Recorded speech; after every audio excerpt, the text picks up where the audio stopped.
Hello दोस्तों, good morning आप सभी लोगों को। जितने भी लोग क्लास में जुड़े हैं तो आप सभी लोगों को वेरी वेरी गुड मॉर्निंग। तो कैसे हैं आप सभी लोग, जल्दी से बताएंगे। उम्मीद है सभी लोग अच्छे होंगे, अच्छे से आप लोगों की स्टडी चल रही होगी। तो एक बार सभी लोग जल्दी से जुड़िए और क्लास को बिना देरी किए हुए एक बार शेयर करेंगे। जल्दी से जुड़िए दोस्तों, एक बार क्लास को बिना देरी किए हुए शेयर कर दीजिए, फिर हम लोग चलेंगे आगे। जल्दी से पहले शेयर करिए, मुझे बताइए आवाज क्लियर आ रही है कि नहीं एंड वॉइस क्वालिटी क्लियर है कि नहीं। सभी लोग जल्दी से एक बार बता दीजिए, फिर हम लोग चलेंगे आज के सेशन की तरफ। ठीक है, इसमें कि 30 प्रश्न, आपके 30 प्रश्न होंगे, ध्यान रखिएगा। जिसमें कि आपके 30 प्रश्न होंगे और सारे प्रश्न इंपोर्टेंट रहेंगे। तो जो लोग भी जुड़े हैं लास्ट तक सभी लोग बने रहेंगे।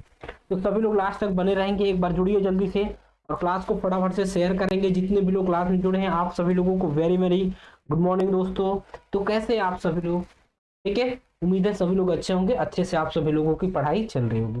ठीक है, और सर्दी का मौसम है तो थोड़ा बच के रहिए, लेकिन पढ़ाई भी कंटिन्यू करते रहिए। ठीक है, बने रहिए। तो चले हम लोग आज के क्लास में 30 प्रश्नों को देखेंगे। हम लोग देखिए 30 इंपोर्टेंट प्रश्नों को देखेंगे जो कि आपके एग्जाम के लिए काफी इंपोर्टेंट रहेंगे। ठीक है, इंपोर्टेंट रहेंगे 30 प्रश्न। ठीक है, 30 प्रश्न सारे इंपोर्टेंट रहेंगे। तो और जो लोग भी क्लास में पहली बार जुड़े हैं तो प्लीज चैनल को आप लोग सब्सक्राइब कर लेंगे एंड बेल आइकन को प्रेस करेंगे। ये हमारा चैनल है टारगेट विद अजय सर। ठीक है, target with Ajay sir channel को सब्सक्राइब कर लीजिएगा एंड बेल आइकन को भी प्रेस कर लीजिएगा। और ये मेरा हमारा भी एक और है 2.0 टारगेट विद अजय सर 2.0। ठीक है, 2.0 एंड तीसरा चैनल है, ठीक है, TWA ब्लॉग्स। ठीक है, TWA ब्लॉग्स तीसरा है। तो तीनों को आप लोग सब्सक्राइब कर लीजिएगा। स्पीड ब्लॉग्स वाला है जो आपको काफी चीजें, जहां हम लोग घूमते हैं कहीं जाते हैं तो रेंडमली वो चीजें आपको देखने को मिलेगी, तो आप लोग भी उसका आनंद उठा पाएंगे। कोशिश करेंगे कि जितना हम लोग आप घूमते हैं उसमें से कुछ आप लोगों को भी दिखाएं ताकि आप लोगों को भी कुछ अच्छा लगे। चलिए तो बड़े हम लोग क्लास की तरफ आगे बढ़े। तो जो लोग भी ऐप हमारा नहीं डाउनलोड किया है टारगेट विद सर ऐप को भी डाउनलोड कर लेंगे। ठीक है, चलिए तो आगे बढ़ेंगे। ऐप को डाउनलोड कर लीजिएगा सभी लोग। चलिए वहां से आपका टेस्ट सीरीज या एनएम के बैच आप लोग ज्वाइन कर सकते हैं। तो पहले प्रश्न का देखेंगे। पहला प्रश्न क्या रहने वाला है? प्रसव पीड़ा में, ठीक है, प्रसव पीड़ा में पीड़ा का कारण निम्नलिखित सभी कारक है। ठीक है, सभी कारक है सिवाय यानी कि एक को छोड़कर प्रसव पीड़ा के सभी कारण है, आपका बताना है।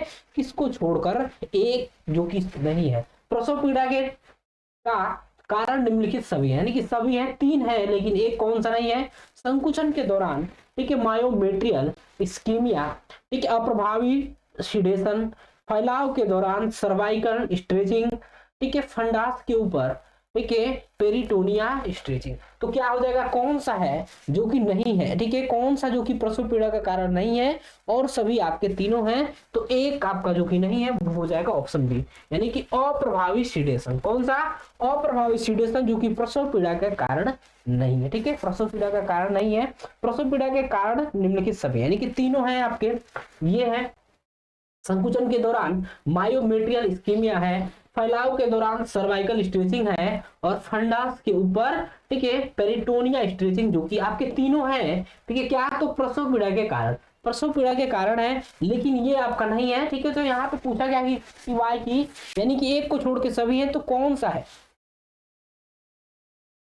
ठीक है, तो ऑप्शन आपका बी हो जाएगा यहाँ पे इसके क्वेश्चन के अकॉर्डिंग। तो ये क्वेश्चन थोड़ा सा घूमा लगता है और समझने में भी आसानी नहीं होती है। मनुष्य को रोटी चबाने पर मीठा क्यों लगता है? तो बिल्कुल आसान क्वेश्चन है, बताइए।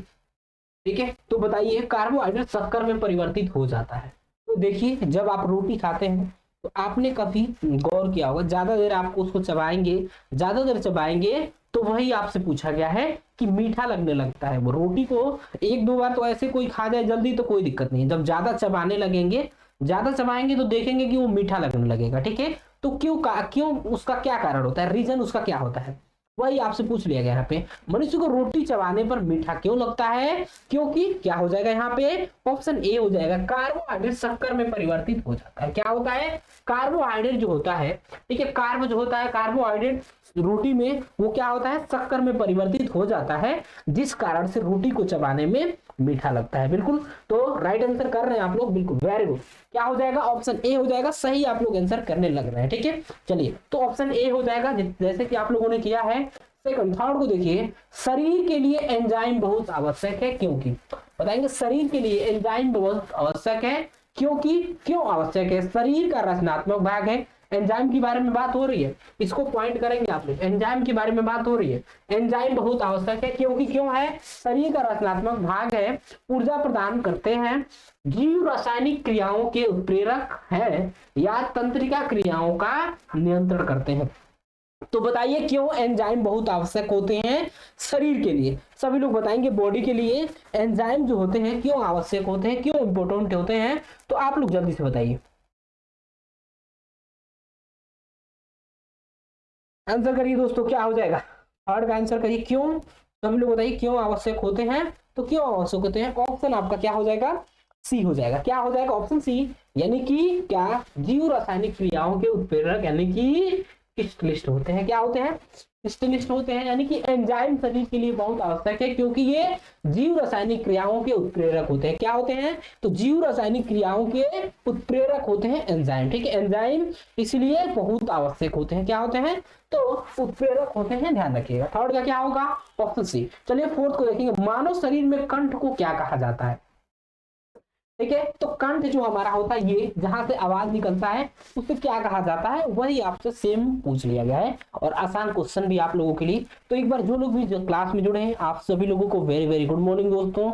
एक बार जल्दी से क्लास को शेयर करेंगे, ठीक है, फटाफट से क्लास को शेयर करिए। यदि आपको क्वेश्चन अच्छे लगे तो वीडियो को आप लोग लाइक जरूर करेंगे। और देखिए जितने भी आपके पास स्टडी रिलेटेड ग्रुप है, जितने भी आपके पास स्टडी रिलेटेड ग्रुप है, उसमें जरूर आप लोग शेयर कर देंगे। और बताइए मानव शरीर में कंठ को क्या कहा जाता है, अनुनाद तंतु कहा जाता है, स्पंदनशील तंतु कहा जाता है, वॉइस बॉक्स कहा जाता है, या थायरोटिनाइड कहा जाता है। तो बताइए थायरोटिनाइड कहा जाता है, तो सभी लोग बताइए क्या कहा जाता है, तो चौथे का आंसर करेंगे। चौथे का क्या हो जाएगा, क्या कहा जाता है, बिल्कुल सही दे रहे हैं आप लोग, वेरी गुड। क्या हो जाएगा यहाँ पे आपका, क्या हो जाएगा, क्या कहा जाता है, मानव शरीर में कंठ को क्या कहा जाता है, तो वॉइस बॉक्स, ठीक है, वॉइस बॉक्स कहा जाता है, यानी कि आवाज, ठीक है, आवाज वाला होता है ना वॉइस, ठीक है, वही कहा गया है, उसे वॉइस बॉक्स कहा जाता है। ठीक है, कंठ को, कंठ जहां से आवाज आती है, ठीक है, कंठ ओपन रहता है तो आपका आवाज आता है।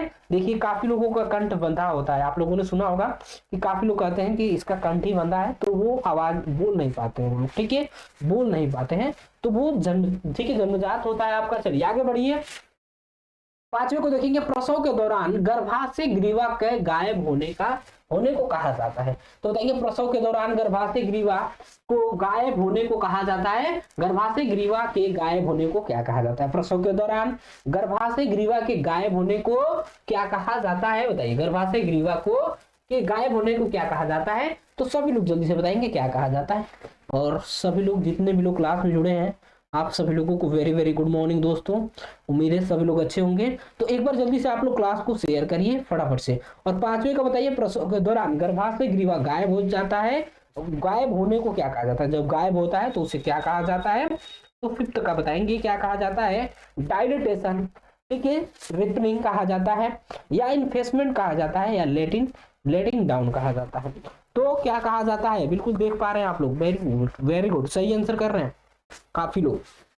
देखिए जो लोग भी ऑप्शन सी दे रहे हैं उनका सही है, जो लोग भी आप में से ऑप्शन सी दे रहे हैं उनका सही है, और कोई भी दे रहा है ठीक है तो उनका गलत है। ऑप्शन सी वालों का बस सही है, तो बिल्कुल सही दे रहे हैं आप लोग आंसर, वेरी गुड। क्या हो जाएगा, ऑप्शन ए, यानी कि इन्फेसमेंट हो जाएगा, ठीक है। इन्फेसमेंट कहा जाता है प्रसव के दौरान गर्भाशय ग्रीवा के गायब होने को क्या कहा जाता है, तो इन्फेसमेंट कहा जाता है प्रसव के दौरान गर्भाशय ग्रीवा जब गायब हो जाता है तो कहा जाता है। चलिए आगे बढ़िए, नेक्स्ट क्वेश्चन को देखेंगे। अगला प्रश्न क्या हो जाएगा आपका, अगला प्रश्न क्या होगा, 6 नंबर, छठे का बताएंगे, एक महिला जिसने एक बार एक भ्रूण को जन्म दिया है जो जीवन क्षमता के चरण तक पहुंच गई है तो उसे कहा जाता है। तो बिल्कुल बताइए, आसान क्वेश्चन है, ठीक है, ग्रेविडा पेरिटी तो नहीं होगा, नल्ली पारा और प्रीमी पारा में से हो जाएगा। यहाँ पे आप लोगों को मैं 50-50 दे रहा हूँ, जैसे 50-50 दिया जाता है ना, ठीक है, 50-50 कहाँ पे दिया जाता है, तो कौन बनेगा करोड़पति में 50-50 होता है, ठीक है, तो उसी वही आपको दे रहा हूँ 50-50, ठीक है, 50-50 दे रहा हूँ ताकि आप लोगों के लिए और आसानी हो जाए। तो 50-50 आपका खत्म भी हो जाएगा, तो ये दोनों नहीं है, इसमें से दोनों में से बताइए, ठीक है, नल्ली पारा हो जाएगा, प्रीमी पारा हो जाएगा, ठीक है, नल्ली पारा और प्रीमी पारा हो जाएगा, सभी लोग बताइए जल्दी से, ठीक है।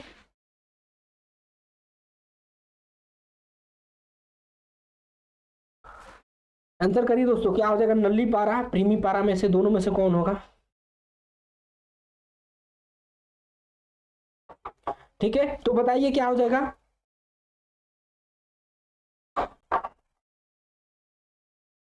चलिए तो बताइए आप लोग क्या हो जाएगा, दोनों में से बताइए, नल्ली पारा या प्रीमी पारा क्या हो जाएगा, बताइए आप लोग।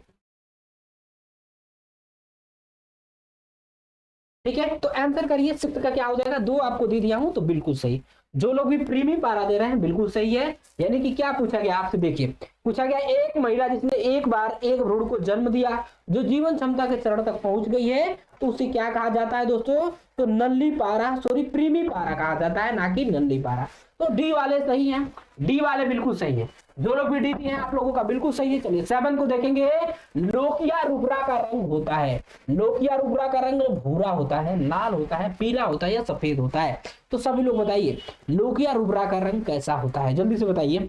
लोकिया रुब्रा का रंग होता है तो कैसा होता है, आप लोग बताइए जल्दी से, आंसर करिए क्या हो जाएगा। लोकिया रुब्रा का रंग फटाफट से आंसर करिए, भूरा होता है, लाल होता है, पीला होता है या सफेद होता है।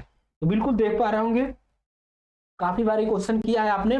तो क्या होता है, लोकिया रुब्रा का रंग कैसा होता है, तो ये हो जाता है आपका लाल। कैसा होता है, ठीक है, लाल हो जाता है लोकिया रुब्रा का रंग। ठीक है, कैसा होता है, तो लाल होता है। ठीक है, ऑप्शन ए बी वाले बिल्कुल सही है, ऑप्शन बी वाले 7 का क्या होगा, ऑप्शन बी, यानी कि लाल होता है। लोकिया रुब्रा का रंग होता है तो कैसा होता है दोस्तों, लाल होता है, ध्यान रखिएगा। लोकिया रुब्रा का रंग कैसा होता है, तो लाल होता है। क्या हो जाएगा आपका राइट आंसर, हो जाएगा ऑप्शन बी। वेरी गुड, जो लोग भी ऑप्शन बी दे रहे हैं आप लोगों का बिल्कुल सही है। ठीक है जी,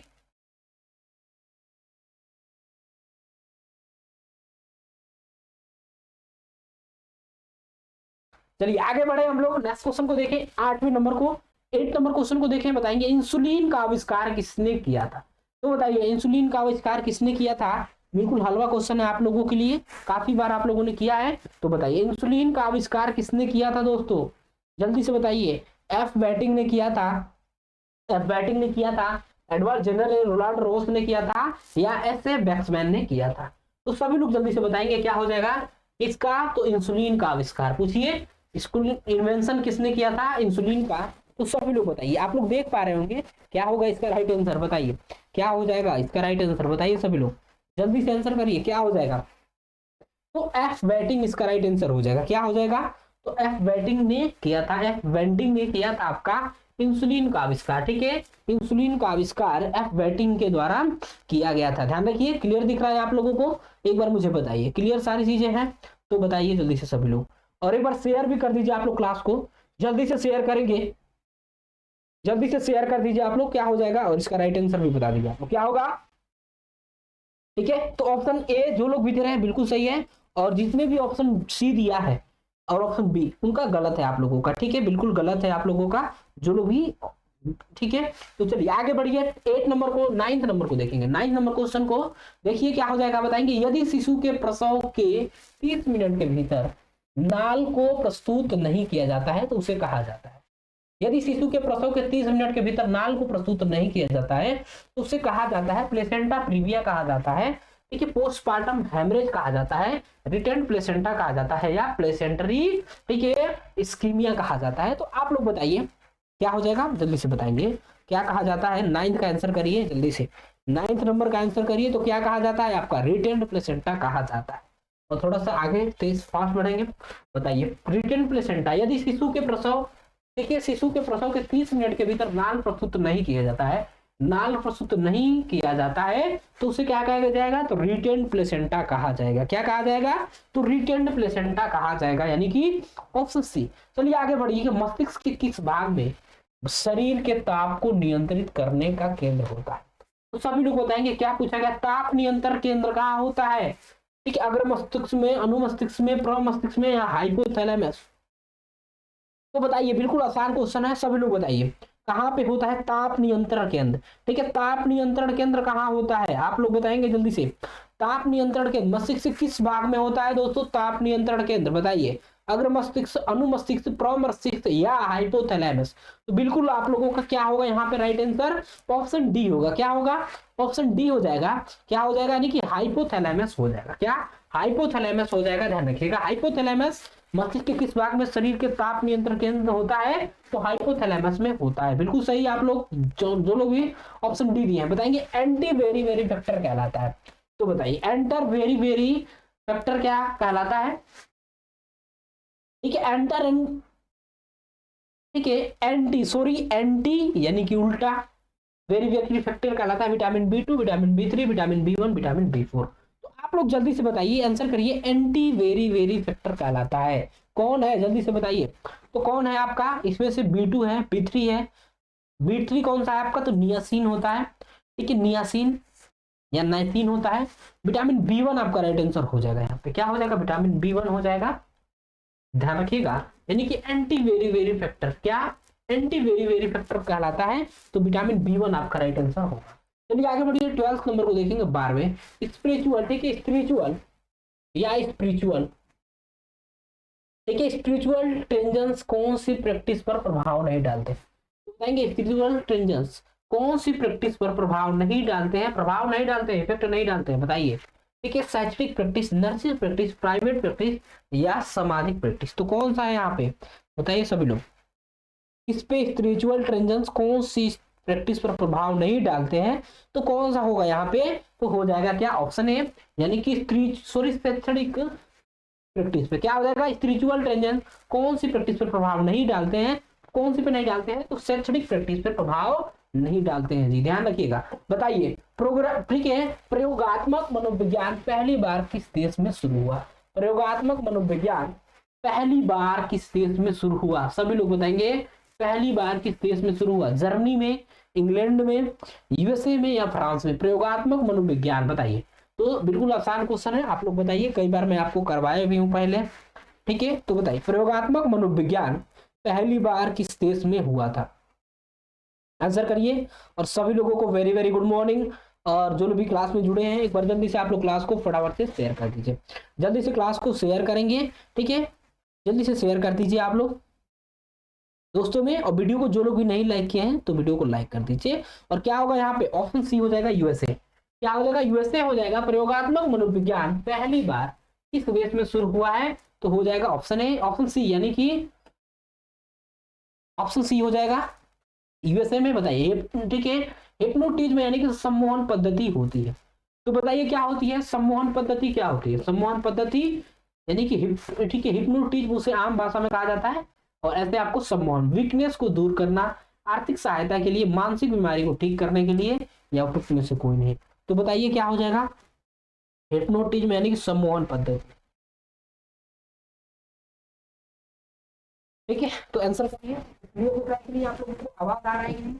सभी लोग बताएंगे हिप्नोटिज्म पद्धति होती है तो क्या होती है आपकी? वीकनेस को दूर करने के लिए, आर्थिक सहायता को के लिए करने के लिए, या मानसिक बीमारी को ठीक करने के लिए। क्या होगा यहाँ पे?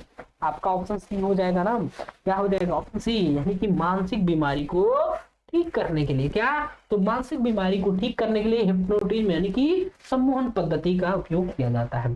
चलिए आगे बढ़िए, नेक्स्ट क्वेश्चन को देखेंगे। बताएंगे ऐसी थेरेपी जिसके प्रभाव से पति पत्नी के मध्य संबंध को मधुर बना सकते हैं।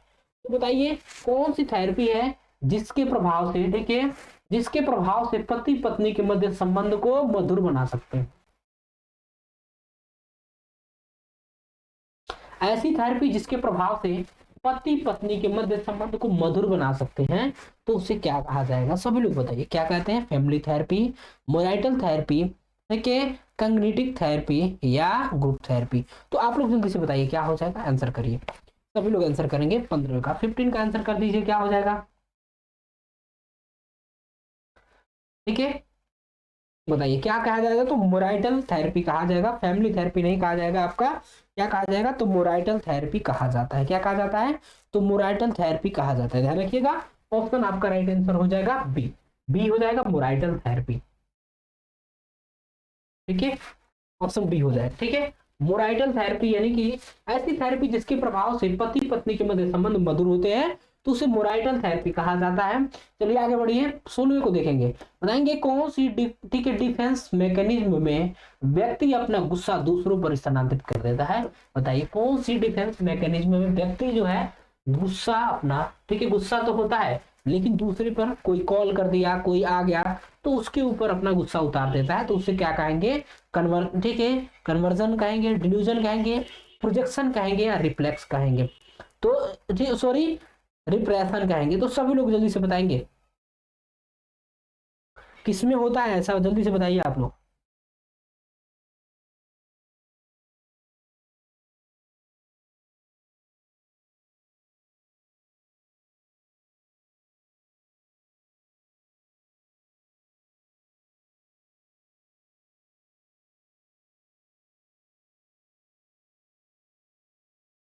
चलिए बताइए क्या हो जाएगा, 16 का आंसर करिए क्या हो जाएगा।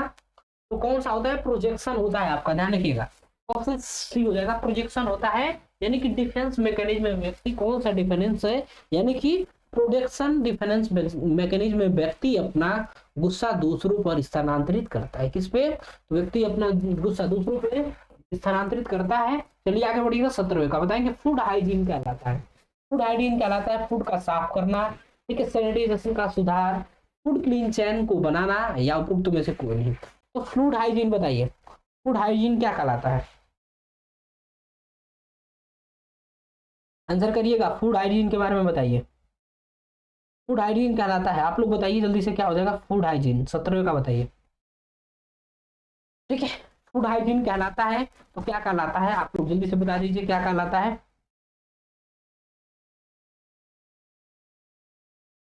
ठीक है, तो क्या होगा यहाँ पे आपका ऑप्शन बी, सैनिटेशन में सुधार। ठीक है, सैनिटेशन में सुधार हो जाएगा, सैनिटेशन में सुधार आपका राइट आंसर होगा। जो लोग भी ऑप्शन बी दे रहे हैं आप लोगों का बिल्कुल सही है, फूड हाइजीन। ठीक है, फूड हाइजीन कहलाता है, तो सैनिटेशन में सुधार आपका हो जाएगा राइट आंसर। जो लोग भी ऑप्शन बी दे रहे हैं आप लोगों का सही है। एक बार जल्दी से सभी लोग क्लास को शेयर करिए। फैमिली प्लानिंग परिवार नियोजन, फैमिली प्लानिंग परिवार नियोजन का परमानेंट मेथड कौन सा है, तो बताइए परिवार नियोजन का, ठीक है, परमानेंट मेथड, परमानेंट मेथड कौन सा है दोस्तों बताइए, परिवार नियोजन का परमानेंट मेथड कौन सा है। कॉपर टी है, आयरन पिल्स है, ठीक है, कॉन्डोम का उपयोग या ट्यूबेक्टोमी एवं वैसेक्टोमी। तो बताइए फैमिली प्लानिंग का, ठीक है, परमानेंट मेथड कौन सा है। ठीक है, ठीक है, तो आप लोग सीधे तरीके से देख पा रहे होंगे, ये तो आपका होगा नहीं, कॉपर टी ये भी नहीं होगा, आयरन पिल्स ये भी नहीं होगा, आपका ऑप्शन डी हो जाएगा क्या, तो ट्यूबेक्टोमी एवं वेसेक्टोमी है। ट्यूबेक्टोमी एवं वेसेक्टोमी जो कि फैमिली प्लानिंग है, परिवार नियोजन का परमानेंट मेथड है। परिवार नियोजन का परमानेंट मेथड कौन सा है आपका, तो ट्यूबेक्टोमी एवं वेसेक्टोमी। ठीक है, क्या होगा, ऑप्शन डी हो जाएगा। बताइए सभी लोग, अगले प्रश्न को देखिए। 7 अप्रैल प्रतिवर्ष किस दिवस के रूप में मनाया जाता है, तो 7 अप्रैल को, ठीक है, 7 अप्रैल को बताइए।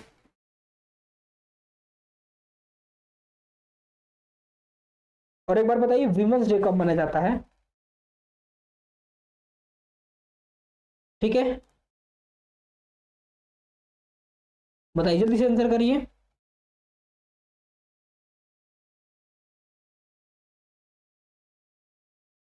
ठीक है, तो कब मनाया जाता है बताइए, वुमेन्स डे कब मनाया जाता है, आंसर करिए। और इसका राइट आंसर क्या हो जाएगा, सभी लोग बता रहे होंगे 7 अप्रैल को, देख पा रहे होंगे। ठीक है, सब लोग क्या, तो आपका 8 मार्च को मनाया जाता है ना। ठीक है, चलिए तो यहाँ पे क्या हो जाएगा, आपका विश्व स्वास्थ्य दिवस हो जाएगा। ठीक है, वर्ल्ड हेल्थ डे, ठीक है, ठीक है, वर्ल्ड हेल्थ डे, विश्व डब्ल्यू, ठीक है, वर्ल्ड हेल्थ, ठीक है, डे हो जाता है आपका वर्ल्ड हेल्थ डे। ठीक है, वर्ल्ड हेल्थ डे मनाया जाता है 7 अप्रैल को प्रतिवर्ष। ठीक है, प्रतिवर्ष वर्ल्ड हेल्थ डे मनाया जाता है। ठीक है, ध्यान रखिएगा क्या हो जाएगा, ऑप्शन सी हो जाएगा। चलिए जी आगे बढ़िए, नेक्स्ट क्वेश्चन को देखेंगे। बताइए क्या हो जाएगा, रिप्रोडक्टिव, ठीक है, रिप्रोडक्टिव चाइल्ड हेल्थ यानी कि आरसीएच का कंसेप्ट भारत में कौन से वर्ष में आया था। आरसीएच के बारे में पूछा गया है, रिप्रोडक्टिव चाइल्ड हेल्थ का कंसेप्ट भारत में कौन से ईयर में आया था दोस्तों, आप लोग बताइए जल्दी से। और एक बार जल्दी से कम क्लास को शेयर करिए, आपकी संख्या बिल्कुल कम है, और देखिए आधे से कम लोगों ने अभी तक वीडियो को लाइक किया है, तो जल्दी से आप लोग एक बार वीडियो को लाइक करिए, जल्दी से लाइक करिए। और जितने भी लोग क्लास में जुड़े हैं आप सभी लोगों को very very good morning, very very good morning आप सभी लोगों को। तो एक बार जल्दी से जुड़िए, और रेगुलर आप लोग 9 बजे जरूर जुड़ेंगे, रेगुलर 9 बजे आप लोग जुड़ा करिए। 30 प्रश्नों की सीरीज आपकी चल रही है। ठीक है, उसके बाद, ठीक है, 30 प्रश्नों की, कोई भी दिक्कत हो तो ठीक है, कोई भी दिक्कत हो तो इस नंबर पे आप लोग पूछ सकते हैं, ठीक है।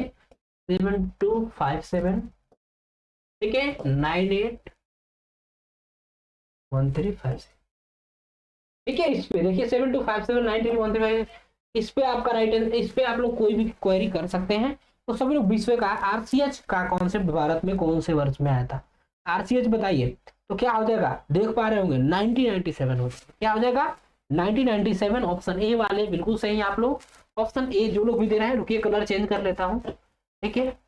ऑप्शन ए वाले बिल्कुल सही है। चलिए आप लोगों का कलर कौन सा है, चलिए ग्रीनिश रखते हैं आज, ठीक है। सॉरी ग्रीन तो आपका चल ही रहा था ना, दूसरा रखते हैं, ठीक है। पिंक रखते हैं, पिंक वाला, ठीक है, आपका बेबी पिंक। चलिए चलिए, तो ऑप्शन ए हो जाएगा यहाँ पे। जो लोग भी ऑप्शन ए 1997 में आरसीएच यानी कि रिप्रोडक्टिव रिप्रोडक्टिव चाइल्ड हेल्थ का कॉन्सेप्ट भारत में आया था। चलिए आगे बढ़िए, 21 को देखेंगे। 21 को बताइए, चिकित्सकीय भाषा में गोल्डन आवर का संबंध बताइए। चिकित्सकीय भाषा में गोल्डन आवर का संबंध किससे है दोस्तों, गोल्डन आवर, ठीक है। गोल्डन आवर का संबंध किससे है बताइए, कैंसर के अंतिम चरण से, गर्भ में शिशु की जानकारी से, हृदयघात से, वास्तव में बच्चे के जन्म लेने से, ठीक है। तो सभी लोग जल्दी से बताइए क्या हो जाएगा, ठीक है। गोल्डन आवर, ठीक है। गोल्डन आवर किसे कहा जाता है आप लोगों को बताना है, गोल्डन आवर बताइए, ठीक है। तो बताइए सभी लोग क्या हो जाएगा 21 का, 21 का क्या हो जाएगा, यानी कि हृदयघात से, ठीक है। चिकित्सकीय भाषा में, ठीक है, चिकित्सकीय यानी कि मेडिकल की भाषा में ध्यान रखिएगा, ठीक है। मेडिकल की भाषा में, मेडिकल के लैंग्वेज में कहा जाए सीधी तरीके से, तो देखिए जो आपका हृदयघात का संबंध किससे, गोल्डन आवर से है। गोल्डन आवर का संबंध हृदयघात से है। चलिए आगे बढ़िए, 22 को देखेंगे। बीमारी का पता करने के लिए यंत्र, एमआरआई का मतलब, ठीक है। एमआरआई का फुल फॉर्म बताना है, चुंबकीय रेजोनेंस सूचकांक, ठीक है, चुंबकीय रिजोल्यूशन सूचना, ठीक है, या चुंबकीय रेजोनेंस चित्रीकरण, या उपरोक्त सभी। तो उपरोक्त सभी कैसे होगा, सारा अलग अलग होगा।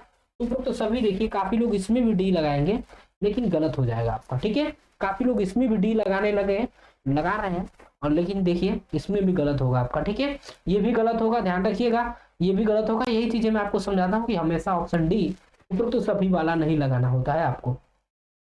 तो देखिए यहाँ पे क्या हो जाएगा, ठीक है। तो क्या हो जाएगा आपका बताइए सभी लोग, ठीक है। तो देख पा रहे होंगे ऑप्शन सी हो जाएगा, सारा ऑप्शन अलग अलग है, सूचकांक है, सूचना है, चित्रीकरण है। तो देखिए इसमें से आप लोग डी नहीं लगा सकते हैं, डी आपका गलत है, हो जाएगा राइट आंसर ऑप्शन सी, चुंबकीय रेजोनेंस चित्रीकरण होगा। क्या हो जाएगा, चुंबकीय रेजोनेंस चित्रीकरण, यानी कि एमआरआई का फुल फॉर्म है मैग्नेटिक रेजोनेंस, ठीक है, इमेजिनरी, ठीक है, आपका राइट आंसर हो जाएगा, ठीक है। चलिए ऑप्शन सी हो जाएगा, ठीक है। चलिए आगे बढ़िएगा, नेक्स्ट क्वेश्चन को देखेंगे।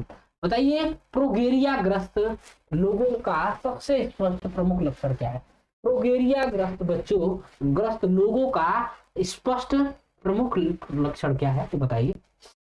प्रोगेरिया से ग्रस्त है उस लोग में सबसे स्पष्ट प्रमुख लक्षण क्या, शरीर पर अधिक बाल, ठीक है, समयानुवर्ती संक्रमण के प्रति रोध क्षमता, ठीक है, जरण की अपेक्षाकृत तेज दर, या अनुवर्तता से पीड़ित। तो बताइए क्या हो जाएगा, 23 का बताएंगे। 23वें नंबर का आंसर करिए आप लोग, क्या हो जाएगा, देखते हैं कितने लोग आंसर कर पाते हैं 23 का। 23 का बताइए, प्रोगेरिया ग्रस्त लोगों का सबसे स्पष्ट प्रमुख लक्षण क्या है। तो देखते हैं कितने लोग आंसर कर पाते हैं आप लोगों में से, जल्दी से बताइए कितने लोग आंसर कर पाते हैं आप लोगों में, जल्दी से बताइए। तो क्या होगा आपका, क्या हो जाएगा, तो बताइए जरण के अपेक्षाकृत, यानी कि ऑप्शन सी जो लोग भी दे रहे हैं आप में से बिल्कुल सही, ऑप्शन सी वाले लोग सही है, सी जो लोग भी दे रहे हैं सही है।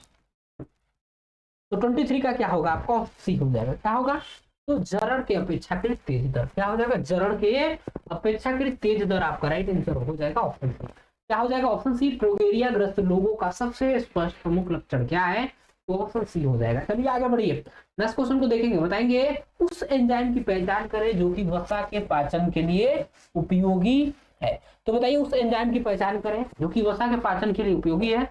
तो बताइए वह कौन सा एंजाइम है जो कि वसा के पाचन के लिए, ठीक है, उपयोगी है। तो सभी लोग बताएंगे, बिल्कुल आसान है। और एक बार क्लास को शेयर करिए। देखिए आप में से काफी लोग हैं जो कि वीडियो को लाइक नहीं किए हैं, तो आप लोग वीडियो को जल्दी से लाइक कर दीजिए दोस्तों, जल्दी से लाइक करिए, बार बार कहना ना पड़े आप लोगों को, ठीक है। सभी लोग बताइए, इंटर करिए आप लोग, क्या हो जाएगा। 24 का 24 नंबर का आप लोग बताइए।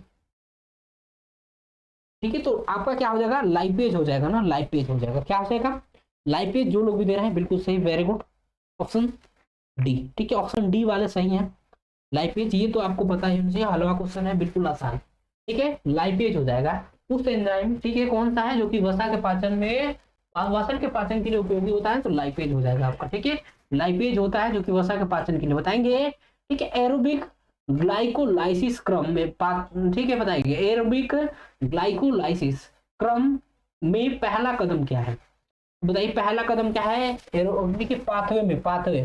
ठीक है, ठीक है, एरोबिक ग्लाइकोलाइसिस क्रम में पहला कदम क्या है, तो बताइए आप लोग 25 का जल्दी से बताइए।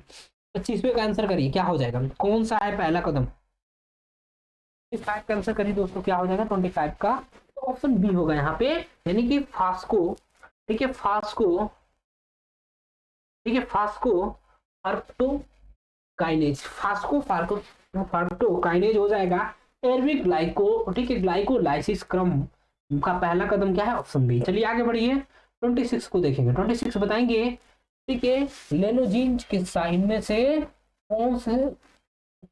कौन से सामान्य दुष्प्रभाव है, ठीक है, लेनोजीन चिकित्सा का इनमें से कौन सामान्य दुष्प्रभाव है, सब लोग बताइए इसका, तो लेनोजीन चिकित्सा का इनमें से कौन सामान्य दुष्प्रभाव है, कानों में घंटी की आवाज, भूख में कमी, त्वचा पर खरोच एवं निशान, ठीक है, रोशनी के प्रति संवेदनशीलता। तो जल्दी से बताइए क्या हो जाएगा, आंसर करिए दोस्तों आप लोग। 26 का बताइए, 26 नंबर का बताइए क्या हो जाएगा। ठीक है, तो क्या हो जाएगा आपका, ऑप्शन सी हो जाएगा, त्वचा पर खरोच के निशान। क्या हो जाएगा, त्वचा पर खरोच के निशान, यानी कि लेनोजिन चिकित्सा का इनमें से कौन सा सामान्य दुष्प्रभाव है, तो त्वचा पर खरोच के निशान हो जाएगा। चलिए 27 को देखेंगे, बताइए हृदय गति रुग्णता से पीड़ित रोगी की देखभाल करते समय सबसे उत्तम नर्सिंग जिम्मेदारी क्या होनी चाहिए, हृदय गति से रुग्णता से पीड़ित रोगी की देखभाल करते समय सबसे उत्तम नर्सिंग जिम्मेदारी क्या होनी चाहिए, तो सभी लोग बताइए। Good morning all of you, जितने भी लोग क्लास में जुड़े हैं आप सभी लोगों को वेरी वेरी गुड मॉर्निंग दोस्तों। तो आंसर करिए 27 का क्या हो जाएगा, देखते हैं कितने लोगों का आंसर सही आता है। तो देखिए ऑप्शन आपका क्या हो जाएगा यहाँ पे, बताइए हृदय गति की निगरानी का प्रारंभ करना, नसों के भीतर ठीक है पहुंच उपलब्ध कराना, एक मुक्त वायु मार्ग बनाना, या हृदय स्पंदन ऑक्सीमेट्री को बढ़ाना। तो क्या होगा यहाँ पे, ऑप्शन ए हो जाएगा दोस्तों, क्या हो जाएगा, ऑप्शन ए हो जाएगा। ध्यान रखिएगा, हृदय गति की निगरानी प्रारंभ करना हो जाएगा, हृदय गति रुग्णता से पीड़ित रोगी की देखभाल करते समय सबसे उत्तम नर्सिंग जिम्मेदारी क्या होनी चाहिए, तो हृदय गति की निगरानी प्रारंभ करना, क्या हृदय गति की निगरानी प्रारंभ करना, ऑप्शन आपका ए हो जाएगा। चलिए जी आगे बढ़िए, बताइए 28 का देखिए, बताएंगे डेंगू फीवर में प्लेटलेट्स काउंट के अलावा अन्य कौन सी लेबोरेटरी पैरामीटर अधिक महत्वपूर्ण है, तो बताइए सभी लोग, डेंगू फीवर की बात हो रही है यहाँ पे, देखिएगा डेंगू फीवर में जो है आपका प्लेटलेट्स काउंट के अलावा अन्य कौन सी लेबोरेटरी पैरामीटर अधिक महत्वपूर्ण होता है, तो कौन सा इंपोर्टेंट होता है प्लेटलेट्स काउंट के अलावा, हेमोग्लोबिन व बिलिरुबिन, ठीक है, यूरिया व पीसीबी, या हेमोटोक्रिएट, सॉरी चलिए तो बताइए 28 का क्या हो जाएगा आपका, 28वें का आंसर करिए, 28वें का आंसर करिए क्या हो जाएगा। 30 प्रश्न है आज की इस क्लास में, कोई भी क्लास छोड़ के नहीं जाएगा, और सभी लोग लास्ट में अपना स्कोर भी बताएंगे कि कितना आपने सही किया हुआ। तो जल्दी से आप लोग बताइए दोस्तों क्या हो जाएगा, आंसर करिए फटाफट से बिना देरी के हुए। डेंगू फीवर में प्लेटलेट्स काउंट के अलावा कौन सी लेबोरेटरी पैरामीटर अधिक महत्वपूर्ण है, तो कौन सा हो जाएगा आपका, ठीक है कौन सा हो जाएगा, ध्यान रखिए, तो हो जाएगा क्या आपका, तो क्या हो जाएगा, ऑप्शन आपका क्या हो जाएगा, डी हो जाएगा, यानी कि पीसीबी, ठीक है, पीसीबी हेमेटोक्रिएट, क्या हो जाएगा पीसीबी हेमेटोक्रिएट। ध्यान रखिएगा, डेंगू फीवर में प्लेटलेट्स काउंट के अलावा और कौन सी लेबोरेटरी पैरामीटर अधिक महत्वपूर्ण है, तो कौन सी आपकी, ऑप्शन डी हो जाएगा पीसीबी, ठीक है, हेमो ठीक है हेमेटोक्रिएट हो जाएगा। चलिए आगे बढ़िए, 29 को देखेंगे, सेकंड लास्ट क्वेश्चन होगा, बताएंगे एंटीबॉडी का उत्पादन को क्या कहा जाता है, एंटीबॉडी के उत्पादन को क्या कहा जाता है, तो आप लोग बताएंगे क्या कहा जाता है एंटीबॉडी के उत्पादन को, सभी लोग आंसर करिए, देखते हैं कितने लोग आंसर करते हैं इसका एंटीबॉडी को। एक बार सभी लोग जल्दी से क्लास को शेयर भी कर दीजिए, और जो लोग भी लेट से जुड़े हैं आपको मैं बता दूं कि जितने भी प्रश्न आपके छूटे हैं, पहले मान लीजिए कि आप 15% पे आएंगे, 15% छूटा है तो उसको आप लोग जरूर कवर करेंगे क्लास खत्म होने के तुरंत बाद ही। क्लास खत्म होने के तुरंत बाद ही करना है, बाद में आप लोग नहीं कर पाएंगे। मुझे पता है कि कितने लेजी हैं आप लोगों में से, काफी लोग हैं जो कि काफी लेजी हैं।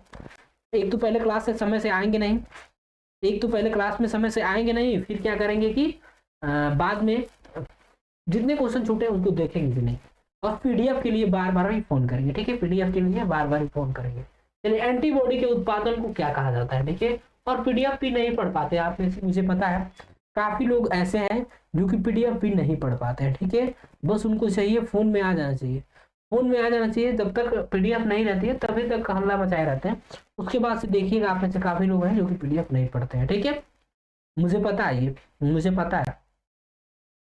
ठीक है, चलिए तो बताइए क्या हो जाएगा 29 का, क्या हो जाएगा आपका 29 का क्या होगा आपका, ऑप्शन ए हो जाएगा, यानी कि ह्यूमरल प्रतिरक्षा प्रतिक्रिया। ह्यूमरल प्रतिरक्षा प्रतिक्रिया प्रतिक्रिया यानी कि एंटीबॉडी के उत्पादन को क्या कहा जाता है, तो ह्यूमरल प्रतिरक्षा प्रतिक्रिया कहा जाता है। चलिए आगे बढ़िए और लास्ट क्वेश्चन को देखेंगे। मनुष्य के हृदय में चेंबर होते हैं, तो कितने चेंबर होते हैं? ठीक है, बताइए कौन कौन से होते हैं। एक एट्रियम एवं वेंट्रिकल, एक एट्रियम एवं दो वेंट्रिकल, दो एट्रियम एवं दो वेंट्रिकल, दो एट्रियम एवं एक वेंट्रिकल। तो सभी लोगों, ठीक है, बताइए जल्दी से सभी लोग क्या हो जाएगा इसका राइट आंसर, सभी लोग बताइए। तो तीसरे का आंसर करिए, क्या हो जाएगा आपका, तो हो जाएगा क्या आपका ऑप्शन सी। ऑप्शन सी वाले सही है, यानी कि दो एट्रियम एवं दो वेंट्रिकल, यानी कि 4 चेंबर होते हैं कुल। मनुष्य के हृदय में कितने, तो 4 चेंबर होते हैं, 4 चेंबर पाए जाते हैं। ठीक है, 4 चेंबर पाए जाते हैं मनुष्य के हृदय में, कितने, तो 4 चेंबर। कौन कौन से, दो एट्रियम एवं दो वेंट्रिकल पाए जाते हैं। ठीक है जी, तो ये रहा आपका 30 प्रश्न। ऑप्शन सी जो लोग भी दिए तीसरे का बिल्कुल सही है। तो एक बार सभी लोग अपना स्कोर बताएंगे। जो लोग वीडियो को लाइक नहीं किए वीडियो को लाइक करेंगे। यहाँ खत्म होता है आपका एक क्लास। कल मिलेंगे आप सभी लोगों को सुबह 9 बजे। ठीक है, चलिए जो लोग भी चैनल को सब्सक्राइब नहीं किए प्लीज चैनल को सब्सक्राइब करेंगे, बेल आइकन को प्रेस कर लेंगे ताकि वीडियो का नोटिफिकेशन डेली आप सभी लोगों को मिल सके। ठीक है जी, तो चलिए, एंड टारगेट भी था सर, ऐप को डाउनलोड करेंगे। टेलीग्राम में यदि आपने नहीं ज्वाइन किया है तो टेलीग्राम भी ज्वाइन कर लेंगे। ठीक, टेलीग्राम चैनल से आपको लाइव क्लास के लिए, ठीक है, लाइव टेस्ट एंड पीडीएफ आपको प्रोवाइड कराए जाते हैं। ठीक है, तो उसको ज्वाइन करेंगे। चलिए, thank you so much for watching. एक बार और फिर से दिल से धन्यवाद सभी लोग जो लोग भी क्लास में जुड़े हुए थे। आप लोग रेगुलर 9 बजे जुड़ा करें। ठीक है, रेगुलर सुबह 9 बजे ही जुड़ जाया करें, लेट ना किया करें आप लोग। चलिए, तो मिलते हैं आप सभी लोगों से कल सुबह 9 बजे। तब तक के लिए bye bye, take care, thank you so much for watching. और अपना अपनों का ख्याल रखें। Have a great day, bye bye and take care.